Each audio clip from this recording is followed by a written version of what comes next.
Good evening, everybody. Welcome back to Biblical Reflections, Finding Yourself in the Stories of the Book of Genesis. We are studying the story of Noah, and when God looks at the world during the times of Noah and he sees the evil and he sees the corruption and the thievery and the raping, the Torah tells us God regretted having made man. That God felt regret that he ever did this, that this experiment is just simply not working. And God was sad. God was saddened in his heart seeing the corruption of man.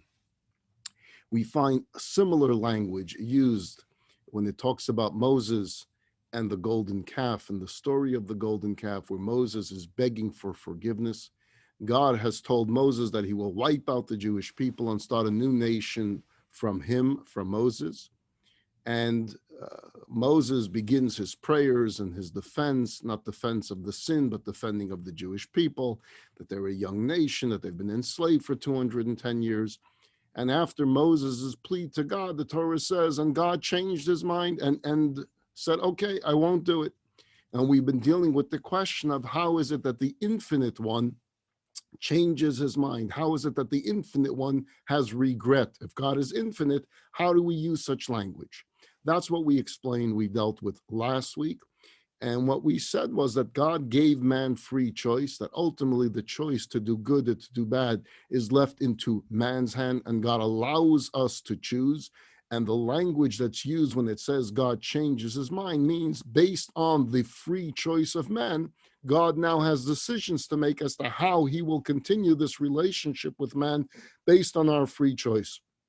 And being that the world was totally corrupt, as the Torah uses the language, rak ra kol hayom, it was only involved in evil all day long, God now has to base his decision based on what's in front of him. Clearly, the text of the Torah could have chosen to use different language, but it chose to use these words so that all of us should know indeed that there can be a change of mind. That's so important for us because that allows us to truly appreciate and understand the power of prayer.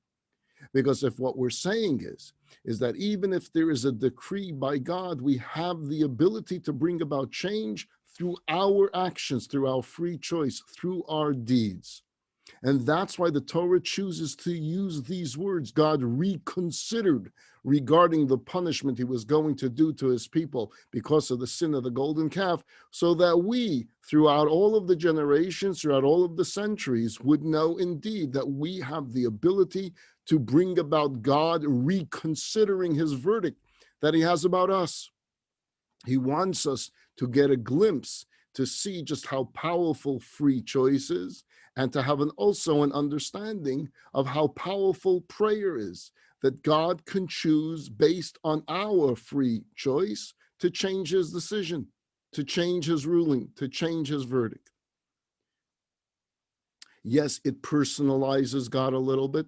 It allows us to think in human terms. We're thinking about God in human terms, but we do appreciate and we understand that these are all anthropomorphic expressions, especially when you use terms of God's hand and God stretched forth his hand and God's finger and God's nostrils and God was pained in his heart. Not that God has necessarily the same idea of pain that we have and the same concept of a heart as we have, but we relate to it, meaning sadness, the letting down. We let God down.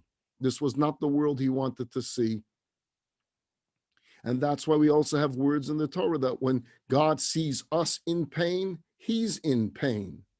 And that when we cry, he cries. That mercy demands that mercy could be triggered when appealed to, that we have the ability to appeal to God's mercy. Moses was able to step up to the plate and be successful in begging for forgiveness in the story of the golden calf. It's all true. It happened, which meant God gave forth a decree. He will wipe out the people because of their sin. It was true. Moses stepped up to the plate. It was real. Both parts of this are true. The decree, the verdict that God said, and Moses' appeal of the verdict, and Moses' victory in the appeal. That's the prayer Unesana Tokef that we say on Yom Kippur. where we plead with God that even those decisions that you made about our lives for the upcoming year, that was written on Rosh Hashanah, that was sealed on Yom Kippur, that we have the ability to change through the power of repentance, through the power of prayer, and through the power of our good deeds. Our free choice can bring about change within the infinite. And that's part of the greatness of creation, especially the greatness of the creation of the human being, that we have with our ability of our free choice to do good deeds, to do acts of kindness, that we can actually bring about an effect on an infinite God. And from this instance, from this particular example of the story of Moses praying and begging for forgiveness of the Jewish people because of the sin of the golden calf, we see that prayer is most effective when it involves prayer on behalf of others. If you think about that particular prayer that Moses is saying to God, it would be very difficult for Moses to say it if he was the one involved in the worshiping of the golden calf. He couldn't say, God, why are you getting so angry? They're a young nation. This would be about him if he was involved in it. It doesn't seem so effective or so persuasive about himself. But when you're praying on behalf of others to say that individual deserves better, it's a very effective prayer. Moses knew what his job was. Moses knew what his role was. He knew what he had to do at that moment, not because he was such a smart man, which he was, not because he was such a great attorney, which he was, but because it was who he was, meaning he knew his mission statement in life. He knew what he represented, what his role was, what his mission was. And that was to lead this nation so that they fulfill their task as God's people. If he is the leader of this nation, this is what he's stuck with. This is the mission that he's got, this nation. And so he will defend them. He will fight for them. He will pray for them. He will plead for them. But then make sure that they understood what their role and what their mission is. You see, it's not just Moses defending God and getting victory there. He now has to come down the mountain. He has to deal with the golden calf. He has to deal with a rebellious nation. It wasn't just about some attorney that gets paid to defend the criminal, and then after the trial is over, he parts his way, he gets his paycheck, he goes home, and whatever happens with the criminal in his life is not his business.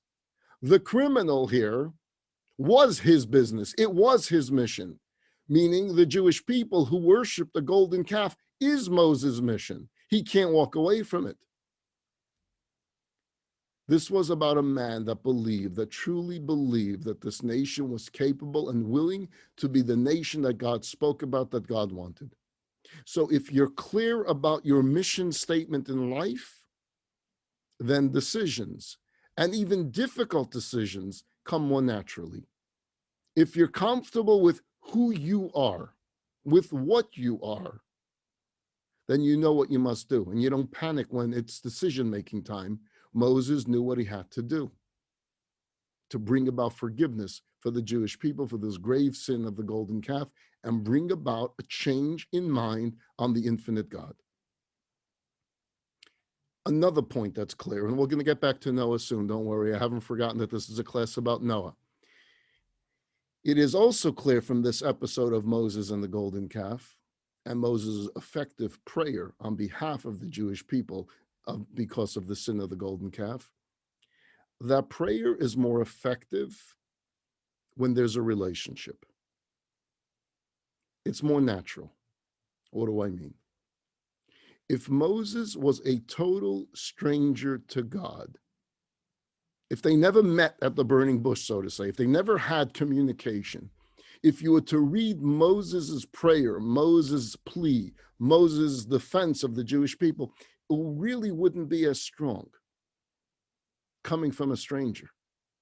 But here it's Moses saying, we know each other, and God, it doesn't fit. It doesn't fit what I know about you. A stranger couldn't speak this way. It's only because Moses met God at a burning bush. He spent 7 days talking to God there. He had the chutzpah to unleash his charge. Why have you done evil to this people? Why did you send me? When suddenly Pharaoh intensifies the exile. A stranger couldn't do it. A stranger wouldn't talk this way. Our prayers are more heartfelt when we have already been involved in the relationship. Our prayers touch our essence more when we've been involved in the relationship. Let me give you an example. You spend time, let's suppose, hopefully, every morning in communication with God. Every morning you talk to God on a regular day-to-day basis. And in those conversations that you have with God, you talk about life, your life, what's going on in your life. And you continue discussion in the afternoon as well. And then before you go to sleep in the evening, you do it again. And you say good night to God. You say the Shema at night. So you have this daily ritual where you're talking to God throughout the day, morning, afternoon, and evening. The afternoon a little bit shorter, you're at work, so it's just a few minute conversation. The morning, perhaps you have a little more time. At night, you'll have some time. So you're involved all the time in keeping God updated on your life, on your needs, on your frustrations, on your stress, and on your successes. So when a difficulty arises, when a crisis comes your way, when the real waves hit, when you find yourself or you know someone that's really in need, who are you going to call? Who are you going to run to? Who are you going to pour out your heart to? He's not a stranger to you. Of course it's going to be to God because you feel close. We talk 3 times a day, every day. Right now, God, I'm in crisis. Of course you're running to God to talk because there's a relationship.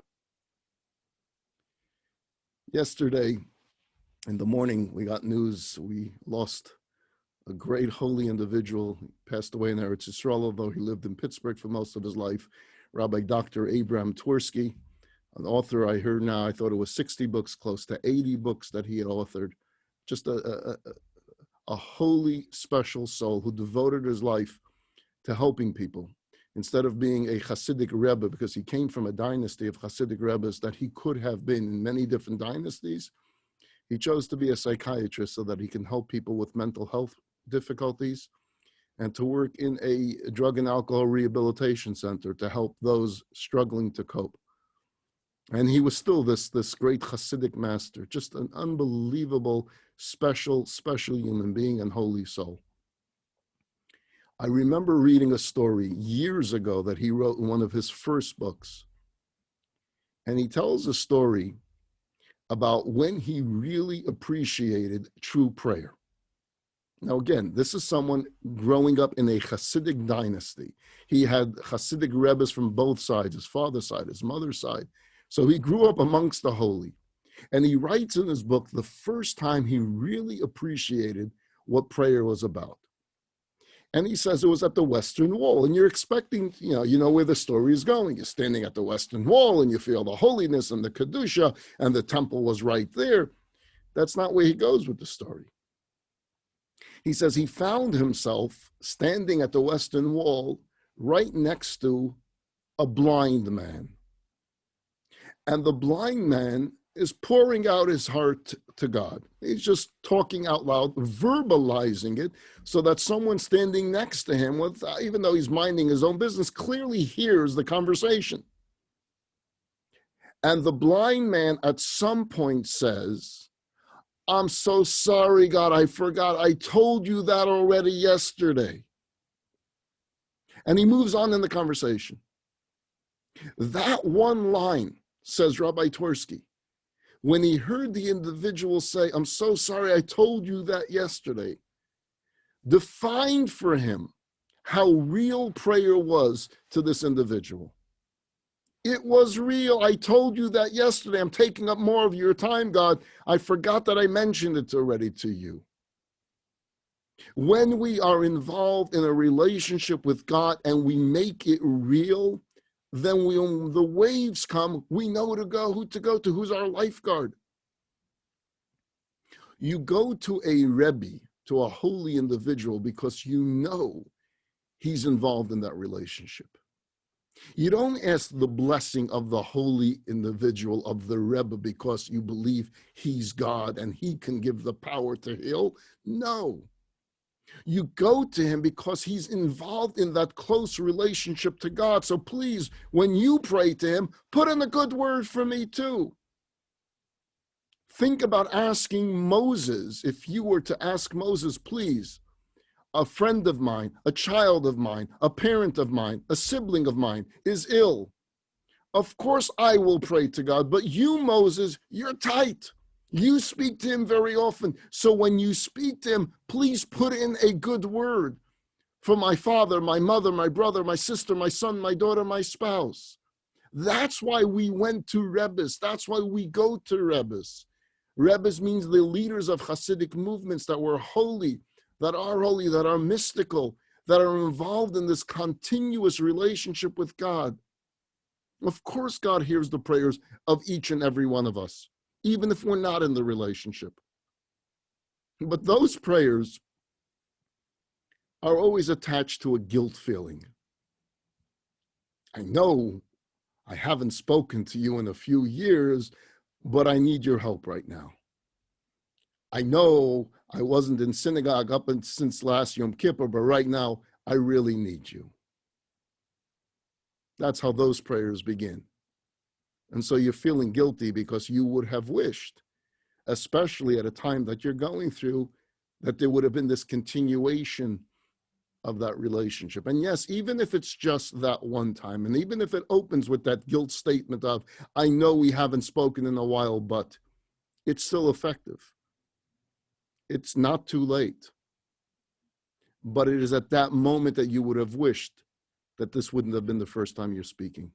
And many times it's at these moments, and I'm sure many of you listening to this know what I'm talking about. It's at those moments where you truly turn to God and you make the resolution and you make the commitment that indeed it won't be the last time we speak. And God becomes more of a part of our daily lives and experiences. So many people that turn to a more of observant life will say that it came about through a crisis, through a difficulty, through a challenge, and they knew they needed God in their lives. And it wasn't just that one-time experience, it remained with them and had that powerful effect for the rest of their lives. Moses wasn't saying it's not a big deal. He wasn't saying just forget about it. He was saying that God should give him a chance to deal with it.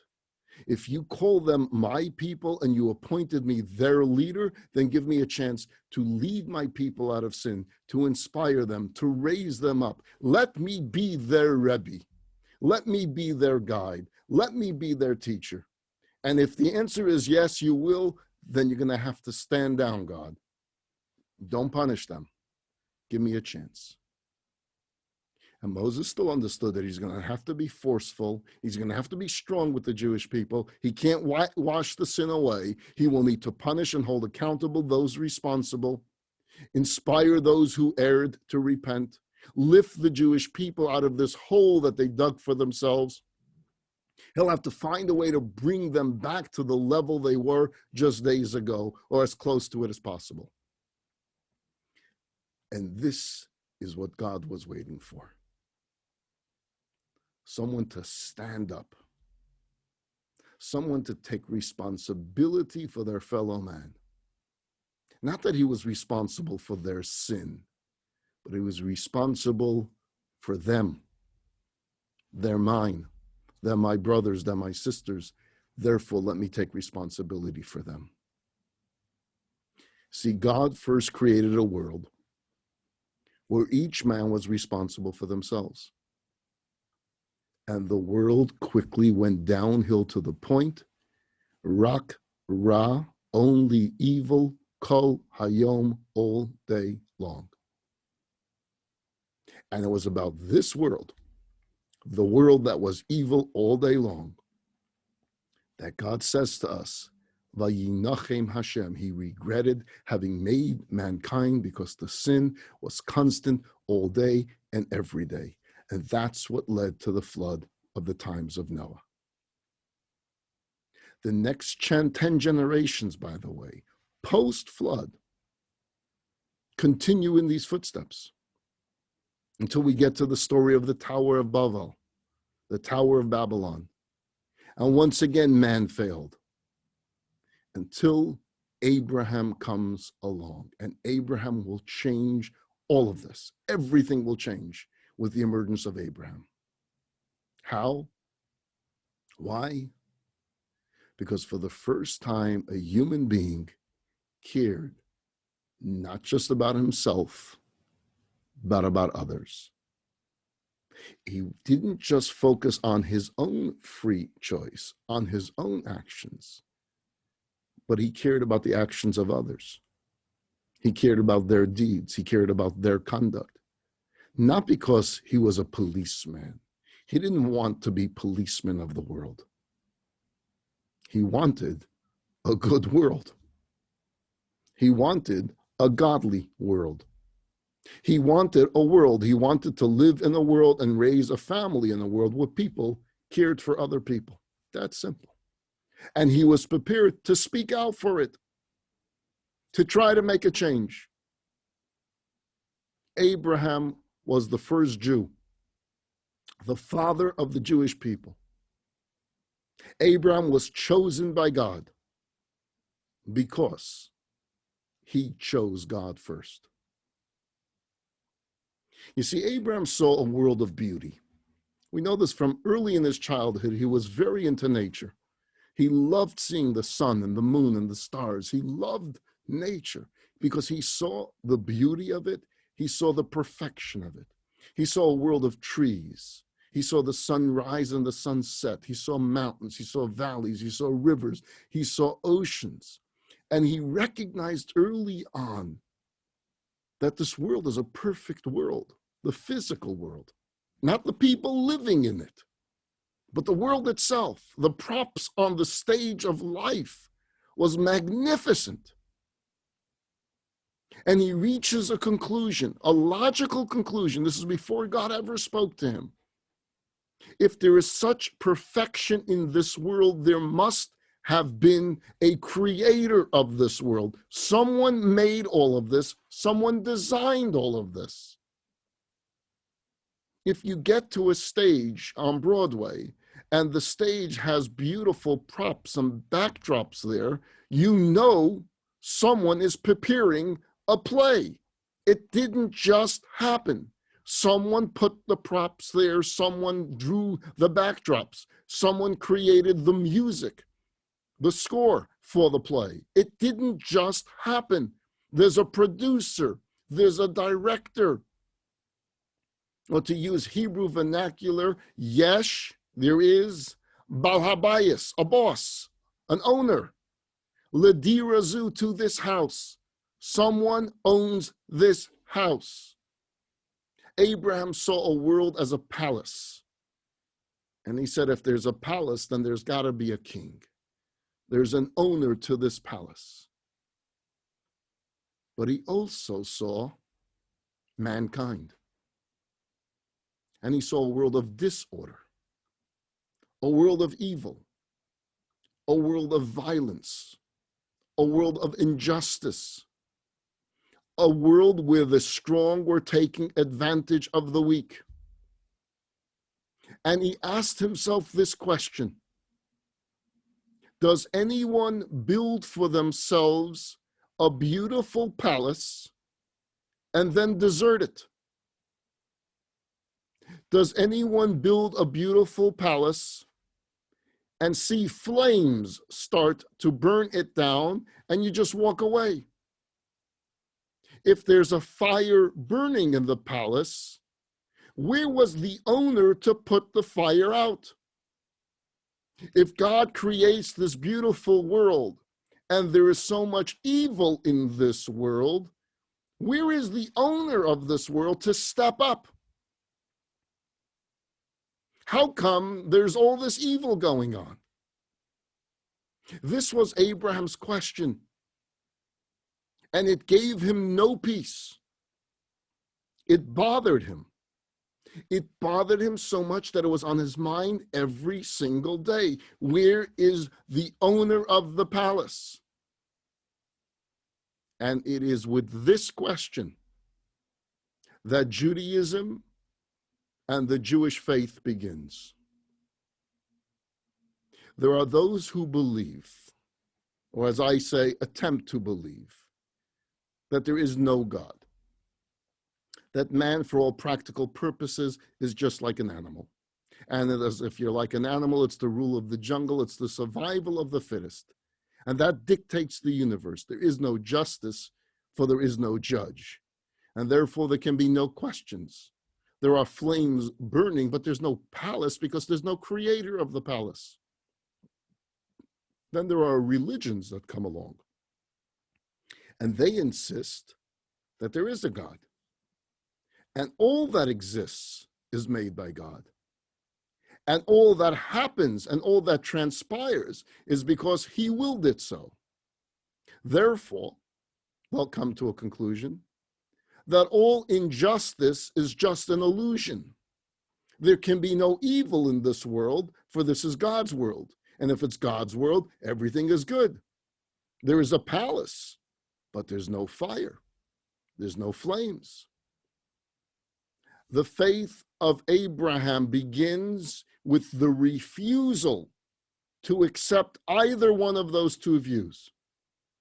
Abraham believes that there is a God who created a beautiful world, and within it there are beautiful people capable of doing great things to make this world even better.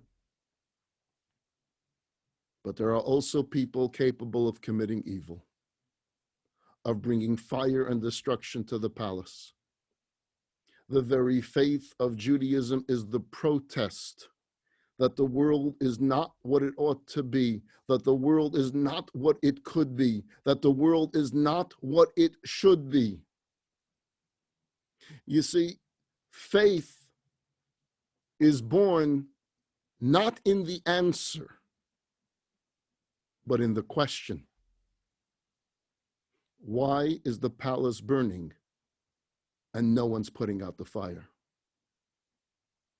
And it's that question, it's that cry, it's that discontent that brings about the journey of Abraham. That's why the journey of Abraham begins. For the answer comes from God to Abraham. And the answer from God to Abraham to this question, and the answer from God to each and every single one of us that struggle with the same question of Abraham of thousands of years ago, is you, Abraham, you who care, you who seek goodness, you who appreciates the beauty of this world, you who can see the potential of goodness in the heart and the soul of your fellow human being. You must put out the fire. You're waiting for me, for God to put out the fire. That's not why I created the world. I gave you free choice so that you, human being, who does see the potential of goodness, you get some water and put out the fire. Do something about it. Stand up and be counted. That's the response of God to Abraham.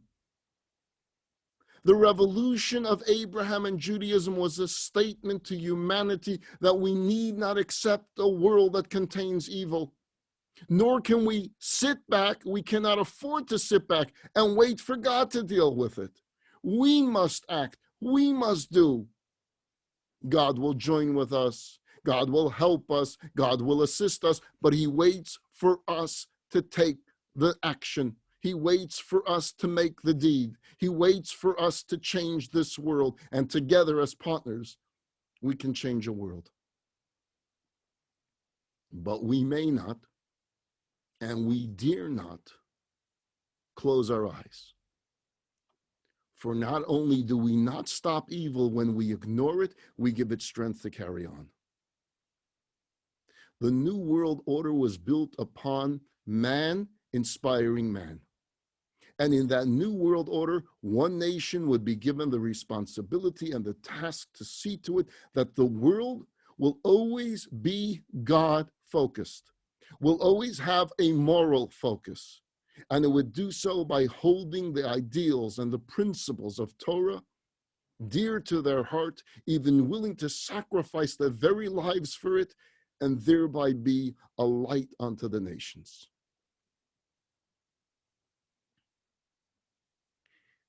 That's the contrast of Noah and Abraham.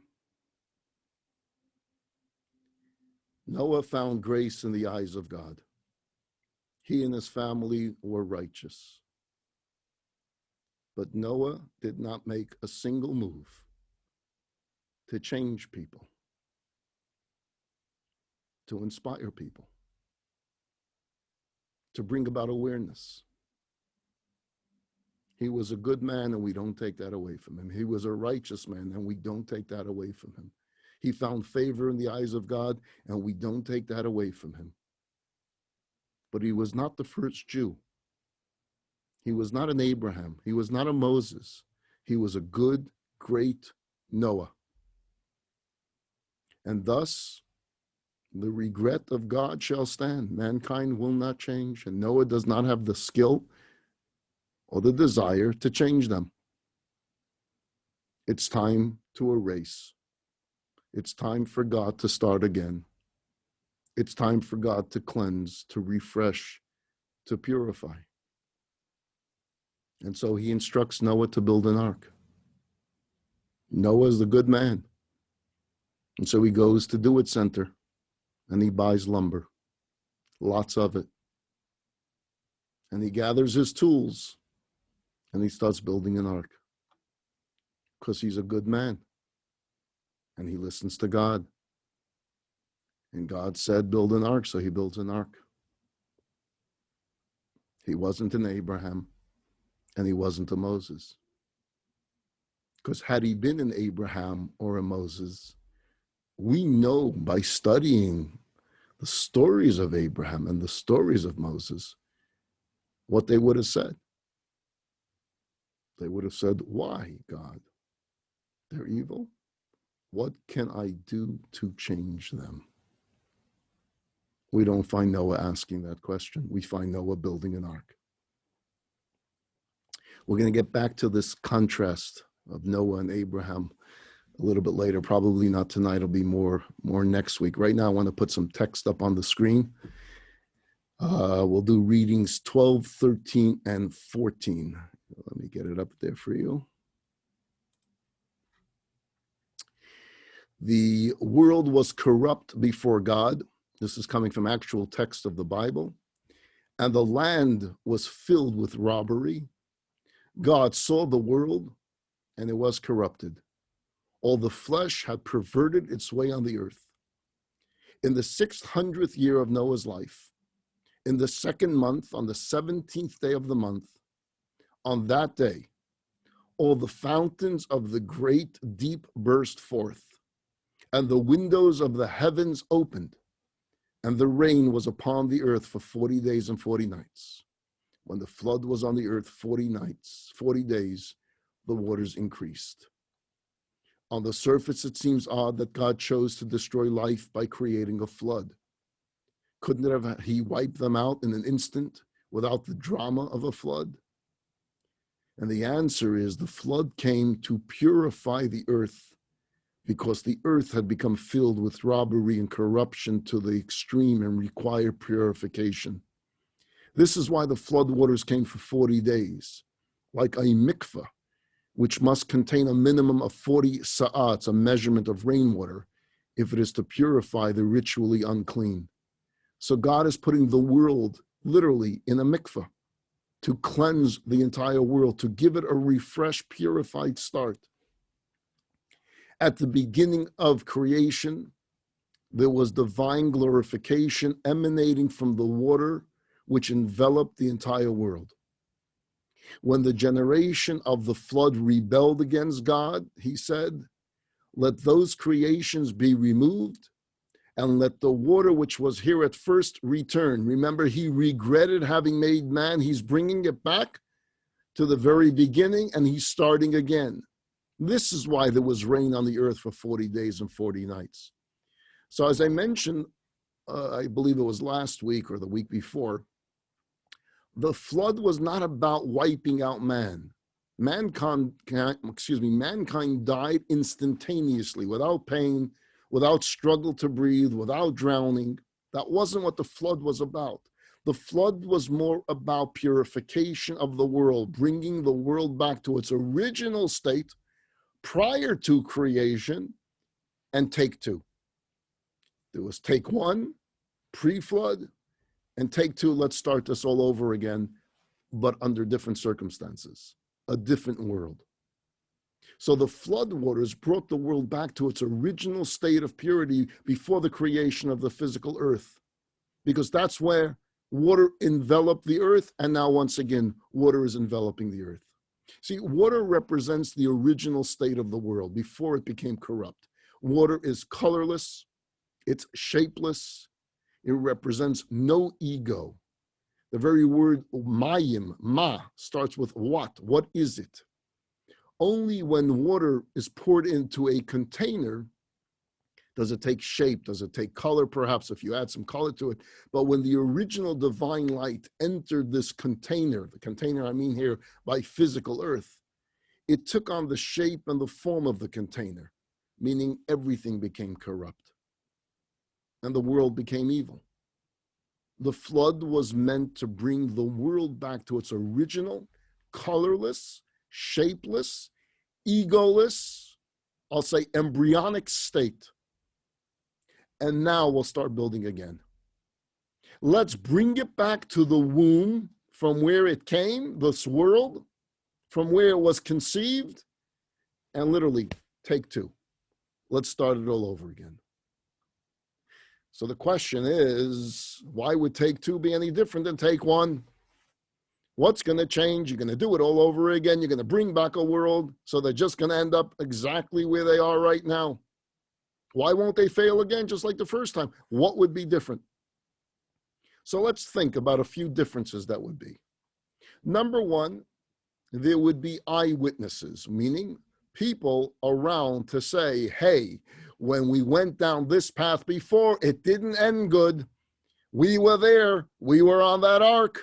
We know what happened with the world. Don't do it. So the fact that there are eyewitnesses to this catastrophic event of a flood that wipes out the world and just leaves one family, Noah and his family, alive, means from Noah and his family, as they begin to multiply and multiply, there is eyewitnesses to say, this is what happened, or this is what grandpa told me what happened. That's one. Number two, you'll notice if you pay attention to the text of the Torah, that the lifespan changes post-flood.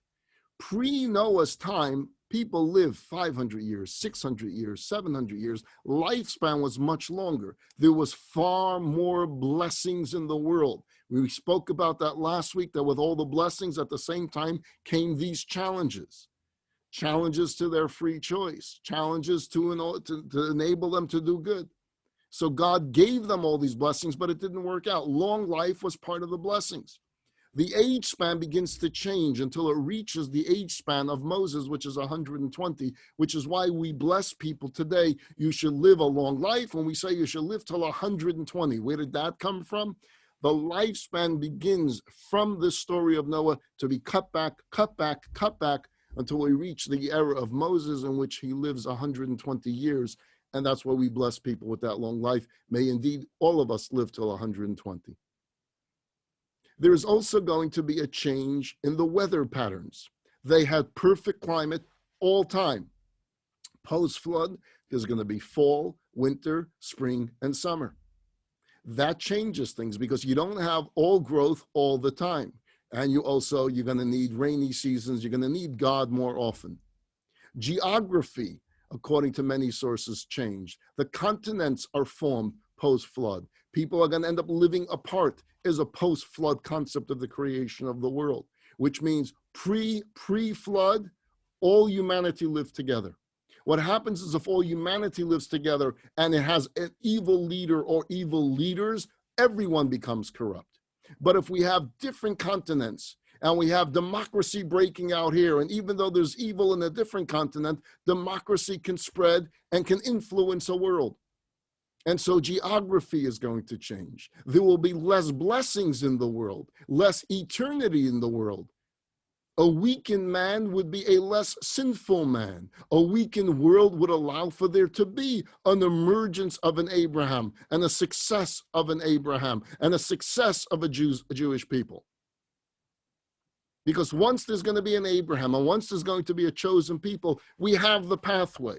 We know what the pathway is to survival, that the Jewish people need to stand up to the plate of being the chosen people and see to it that the world remains good. So creation, take two, is not the same as take one. And in take two, ultimately, there will then be a Sinai revelation and there will be a Torah revelation. Let's go a little bit further. We're going to jump ahead now. The flood is over. The ark rests on the top of Mount Ararat. We'll take a look at reading number 15. God remembered Noah and all the beasts and livestock with him in the ark. The downpour from the heavens thus stopped. God spoke to Noah, saying, "Leave the ark, you along with your wife, your sons, and your sons' wives." He said to them, "Be fruitful and multiply and fill the earth." Noah sacrificed offerings on the altar. God smelled the appeasing fragrance, and he said, "Never again will I curse the soil because of man, for the inclination of man's heart is evil from his youth." God said to Noah, "I will make a covenant with you. All life will never be cut short by the waters of a flood. There will never again be a flood to destroy the earth." And God said, "This is the sign that I'm providing for the covenant. I have placed my rainbow in the clouds, and it shall be a sign of the covenant between me and the earth. When I bring the clouds over the earth, the rainbow will be seen among the clouds." So when you see a rainbow, remember the covenant. Why a rainbow? The rainbow is formed when the sun is able to penetrate the clouds and the moisture, which causes the light to be reflected by the droplets. The sun is a metaphor for God.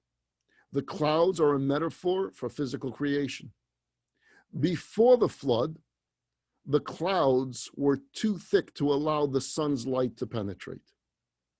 When the droplets of moisture in the clouds are able to reflect the light of the sun, it's a sign that the creation has reached a point of refinement that divine consciousness is able to penetrate.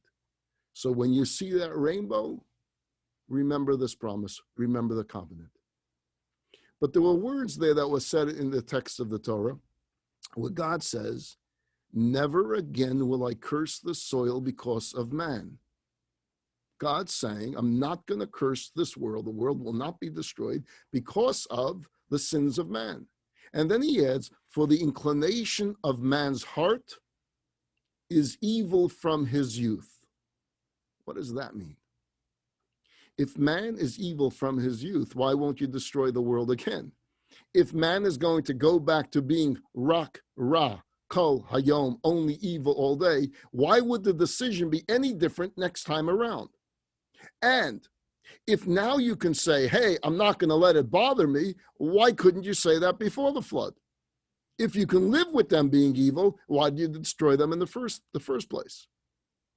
And the answer is, if you compare the text side by side, you see the answer. Pre-flood, only evil all day. There's no hope. There's no chance. Post-flood, God doesn't say there won't be evil in the world, but it doesn't have permanence. He says, from their youth. Yes, there will be evil in the world. There will be that spiritual immaturity, but you can be mature. You can get matured. You can grow up. You can be educated. You can be inspired. You see, we don't remain children all our lives. At some point, we grow up. And that's what God's saying. Yes, the world take two, the world post Noah will still have evil, but it will be an immature evil, which means there's an ability to mature. There will be people around that will attempt to mature the world and see to it that the world goes in the right direction. That's what God is saying about take number two. I'll close this out with reading number 16. I'll elaborate it more in the beginning of next class and then go back to this contrast, Noah to Abraham, which will lead us right into the story of Abraham. Let's just read this reading, and then again, I'll elaborate on it next week. This comes from the Zohar, okay? You heard of the Kabbalah and the Zohar, the more mystical parts of Judaism, of Torah. And the Zohar, written thousands of years ago, makes a prediction, a prophecy. And this is the prophecy that's written in the Zohar. And it's a take on the verse that we just read.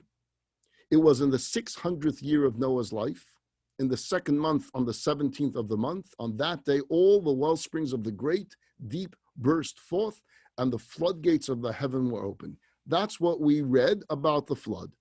Says the Zohar, in the 600th year of the 6th millennium, which would be in the Jewish calendar, the year 5600. In the English calendar, it would be the year 1840. There will be an opening of the supernal gates of wisdom, corresponding to the floodgates of the heavens, and the lower well springs of the wisdom, corresponding to the well springs of the great deep, preparing the world for the 7th millennium, the final redemption, like a person who begins to prepare himself for Shabbat on Friday when the sun heads downwards. That's taken from the Zohar, a little bit of a Kabbalistic look at the story of Noah, and I'll give you the details of it when we come back next Monday night, 7:30. We'll conclude the story of Noah, continue on this contrast of Noah and Abraham, and head right into the stories of the book of Genesis on the life of Abraham. And clearly, we will all be able to find ourselves in those stories. You're all welcome to join me on Wednesday at 12:30. We study the book of Deuteronomy, the chosen people. Hope to see you all then. Have a wonderful week. Everyone stay safe and stay healthy. Bye.